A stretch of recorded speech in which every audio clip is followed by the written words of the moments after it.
सबसे ज़्यादा interesting history के मामले में इंडिया और ग्रीस के बाद नाम आता है इजिप्ट का। जी हाँ दोस्तों, द कंट्री ऑफ ममीज़। पिछले के कुछ सालों में कुछ ऐसे सबूतें मिली है और ऐसी गवाहें सुनने को मिली है कि हम ये कह सकते हैं कि शायद भारत के लोगों ने ही इजिप्शियन सिविलाइजेशन का स्टार्टिंग किया था। दोस्तों, क्या हम इंडियंस ने ही पिरामिड्स बनाया था और क्या ममी प्रथा हम ही ने चालू की थी? इन सभी सवालों का जवाब आपको इस वीडियो में मिल जाएगा, सो इसे एंड तक ज़रूर देखें।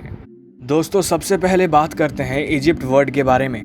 इजिप्ट एक संस्कृत वर्ड है जो कि अजब से लिया गया है, जो भगवान रूप को अजा कबीले के सबसे महान इंसान के रूप में दर्शाता है। हिंदू परंपरा में राम जैसे शासकों को भगवान का दर्जा दिया गया है, उसी तरह इनका भी फराव को भगवान का दर्जा दिया जाता है।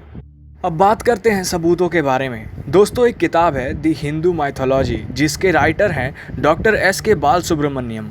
उन्होंने इस किताब में ये लिखा है कि इजिप्ट का इतिहास ययाति के समय में हज़ारों साल पहले का है। ययाति के 2 पत्नियां थीं, देवयानी और शर्मिष्ठा। जब ययाति बूढ़े हो गए और वो बहुत उदास रहने लगे तो उन्होंने अपने सबसे बड़े बेटे से ये कहा कि तुम अपनी जवानी मेरे साथ एक्सचेंज कर लो। लेकिन दोस्तों, सिर्फ पुरु, ययाति और शर्मिष्ठा के सबसे छोटे पुत्र अपने पिता की मदद करने के लिए सहमत हुए।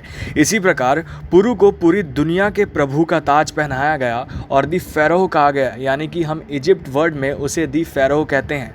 मतलब एक ऐसा संबंध जो कि इंडिया से था, लेकिन वही राजाओं ने जाकर इजिप्ट में रूल किया। इसके बाद आते हैं एक बहुत ही ज़्यादा फेमस राइटर जिसका नाम है प्रोफेसर P.N. ओक। उन्होंने अपनी एक बहुत ही ज़्यादा फेमस किताब जिसका नाम है वर्ल्ड्स वैदिक हेरिटेज, उन्होंने इसमें ये लिखा है कि इजिप्ट ने भारत को पंट या पंडित की भूमि के रूप में लेबल किया। एक और किताब है जिसका नाम है प्रूफ ऑफ वैदिक कल्चर ग्लोबल एग्जिस्टेंस। उसमें उन्होंने ये लिखा था कि वेस्टर्न कंट्रीज़ में राम यानी कि RAMA के स्पेलिंग को RHAM यानी कि राम कहा जाता था, लेकिन बाद में जाकर उसमें से R को ड्रॉप कर दिया गया, यानी कि R एक साइलेंट लेटर हो गया और उसे हाम कहा जाने लगा। उसके बाद दोस्तों, अफ्रीकन स्कूल्स की बुक्स में हाम कुश के पिता बन गए। कुश के जुड़वा भाई लव थे, हम लव कुश के बारे में जानते ही हैं, और अफ्रीका में उस जगह का नाम लविया रखा गया, लव और कुश के ऊपर। लेकिन अभी फ़िलहाल उसे लीबिया कहा जाता है अफ्रीका में। दोस्तों, इजिप्ट और वैदिक कल्चर में बहुत ही ज़्यादा समानताएं हैं। अगर आप बात करेंगे तो वहाँ भी आत्माओं का पूर्व अस्तित्व यानी कि प्री एग्जिस्टेंस का दावा किया जाता है, और यहाँ तक कि पुजारियों में जाति का विभाग भी देखा जाता है कि अगर ये ऊंची जाति का है तभी ये एक पुजारी बन सकता है। दोस्तों, गंगा नदी और नील नदी के तट पर जितने भी सिम्बल्स हैं वो बिल्कुल हूबहू सेम है। और क्या आपको पता है कि अगर आप इजिप्ट के फैलस मंदिरों में जाएंगे तो वहाँ आपको शिवलिंग भी देखने को मिलेगा। दोनों संस्कृति में कमल सूर्य का प्रतीक है और आत्मा की अमरता का प्रतीक है। दोस्तों, इंडिया और इजिप्ट का बहुत ही ज़्यादा पुराना रिलेशन है, ऐसा बहुत सारे लोगों से माना जाता है और इसके सबूत भी हैं। बहुत सारे ट्रेड रिलेटेड यानी कि व्यापार से संबंधित चीज़ें इंडिया से इजिप्ट को गई और इजिप्ट से इंडिया भी आई, जिसमें बहुत सारी चीज़ें, कपड़े और खाने भी शामिल थे। साल 600 BC के दौरान बहुत सारे इंडियन क्रॉप्स इजिप्ट में कल्टीवेट किए गए थे। तो आखिर सवाल उठता है कि वहाँ उन चीज़ की एग्जिस्टेंस कैसे मिली? ज़रूर वो इंडिया से ही वहाँ गए होंगे, और ये इस चीज़ का सबूत देती है कि इजिप्शियन कल्चर इंडियन लोगों ने ही शायद स्टार्ट किया था। एक पीटर वोन नाम के इंसान हैं जिन्होंने इजिप्ट से रिलेटेड बहुत सारी रिसर्च की, और उन्होंने ये कहा कि इजिप्ट का बहुत ही सारा सेम लैंग्वेज, फोक डांस और कल्चर ऐसा है कि मानो इंडिया का वेस्ट बंगाल स्टेट हो। और यहाँ तक कि इजिप्ट के बहुत सारे लोगों के नाम बंगाली नाम से भी जुड़ते हैं।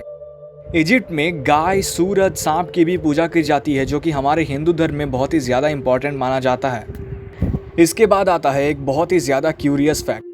दोस्तों, अभी कुछ ही सालों पहले टेराकोटा में एक मम्मी मिला, जिस मम्मी के ऊपर बहुत सारे सिंबल्स भी बने हुए थे और आसपास बहुत सारे कॉइन्स भी थे। उन सारी चीज़ों को और आर्टिफैक्ट्स को देखने के बाद लोगों ने ये पता किया कि वो सारी चीज़ें इंडियन मुस्लिम से जुड़ी हुई हैं, यानी कि इस्लामिक का प्रभाव उस मम्मी पर था। और यही कहा जा रहा है कि शायद वो कोई भारतीय इंसान ही हो जिसे मम्मी में कन्वर्ट किया गया हो। इस चीज़ की अभी भी कोई भी पुष्टि नहीं की गई है, बस ये गेस किया जा रहा है, क्योंकि हिंदू और इस्लामिक दोनों चीज़ों की आर्टिफैक्ट्स उस मम्मी के डब्बे के अंदर मिली है। और इसी तरह इजिप्ट के बहुत सारे पुराने कॉइन्स में ऐसे सिंबल्स हैं जो कि इंडिया के इंडस वैली सिविलाइजेशन के कॉइन से मैच खाती हैं। तो कहा यह जा सकता है कि शायद ये कॉइन्स यहाँ से वहाँ भी गए थे, और मे भी ऐसा भी हो सकता है कि दोनों जगह शायद सेम करेंसी चलते थे। इस चीज़ पर अभी भी रिसर्च जारी है, लेकिन ये एक बहुत ही बड़ा विषय बनकर अभी रह चुका है। इसके बाद है एक बहुत ही ज़्यादा इम्पॉर्टेंट फैक्ट, इसे ध्यान से सुनना। हम इंडियंस के लिए लोटस टेम्पल बहुत ही ज़्यादा इम्पॉर्टेंट है, और यहाँ तक कि लोटस का सिंबल, यहाँ तक कि लोटस का फ्लावर भी। क्या आपको पता है कि कहीं भी अगर लोटस सिंबल का यूज़ किया जाता है तो वहाँ पर 5 पेटल्स होते हैं, यानी कि 5 पंखुड़ियाँ, और यही 5 पंखुड़ियाँ दुनिया की 5 एलिमेंट्स को एक्सप्लेन करती है, और यहाँ तक कि 5 इंपॉर्टेंट बॉडी ऑर्गन्स को भी, 5 सेंसेस को भी। और यही सेम रूल फॉलो किया जाता है इजिप्शियन कंट्रीज़ में, और यही कहा जाता है कि वो उनकी बहुत ही ज़्यादा पुरानी परंपरा है, और जबकि ये पहली बार इंडिया में ही आई थी और इसी की स्थापना इंडिया में हुई थी। क्या हम इंडियंस ने ही इजिप्शियन कल्चर स्टार्ट किया था? इस चीज़ की खोज अभी भी जारी है। बहुत सारे लोग बहुत सारी किताबों में भी यही ढूंढ रहे हैं कि क्या कोई एक्स्ट्रा क्लू मिल सके जिससे कि ये क्लैरिफाई हो सके कि शायद इजिप्ट में हम इंडियंस ने ही कभी राज किया था। इस चीज़ की वजह से कुछ बदलने तो नहीं वाला, लेकिन एटलीस्ट हम ये सोच कर रह सकते हैं कि हमें इतिहास का एक बहुत ही ज़्यादा इम्पॉर्टेंट चैप्टर सुनने को मिल सके। आपको क्या लगता है कि क्या हम इंडियंस ने ही इजिप्शियन कल्चर की स्टार्टिंग की थी? आप हमें कमेंट सेक्शन में ज़रूर बताना। हम मिलेंगे अपनी एक और मज़ेदार वीडियो के साथ, तब तक के लिए गुड बाय एंड जय हिंद।